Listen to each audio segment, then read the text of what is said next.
Le Cégep de Matane est un pionnier dans la formation à distance depuis le début des années 2000.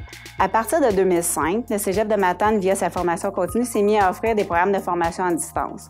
Entre autres, dû au fait qu'il y avait une baisse de clientèle dans les classes et aussi pour répondre à des besoins de formation qui étaient au niveau national. Et aujourd'hui, c'est environ entre 400 et 500 étudiants par année qui étudient à distance au niveau de la formation continue du Cégep de Matane. Le Cégep de Matane est en mesure aussi d'offrir de la formation en ligne aux entreprises.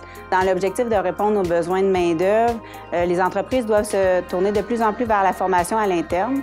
Donc, des outils de formation en ligne sont extrêmement pertinents pour assurer la formation continue au sein de leurs équipes de travail. Au niveau de la formation à distance, ça nous prend des technopédagogues qui sont des conseillers pédagogiques spécifiquement dédiés à tout ce qui est la formation en ligne. Et aussi pour tout le développement de capsules de formation en ligne, il y a une équipe technique derrière qui est assez imposante. Associée avec notre technopédagogue, on est en mesure de réaliser des capsules de formation avec toute l'ingénierie pédagogique nécessaire.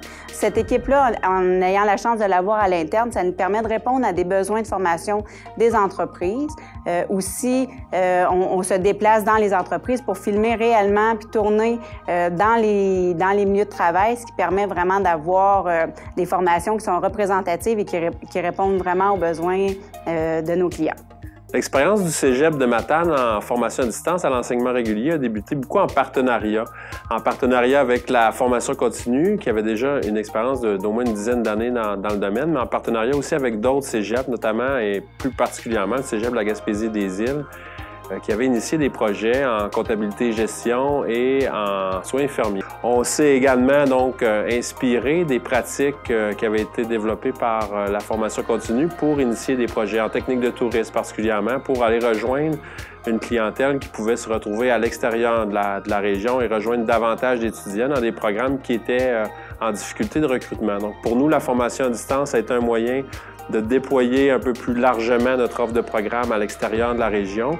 Alors, pour assurer le succès de nos projets en formation à distance, rapidement, ce qu'on a fait, c'est mettre à la disposition des équipes de profs un conseiller technopédagogique qui était dédié à ces expérimentations-là en formation à distance.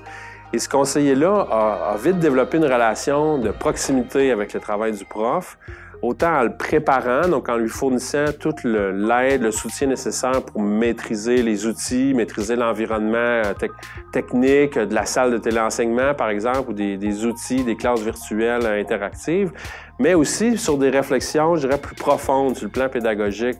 Si on avait un élément à retirer très positif de ces expériences de formation à distance, ça a certainement été ça, de mettre les enseignants dans une dynamique de recherche, d'expérimentation, d'innovation, de réflexion aussi sur leur enseignement.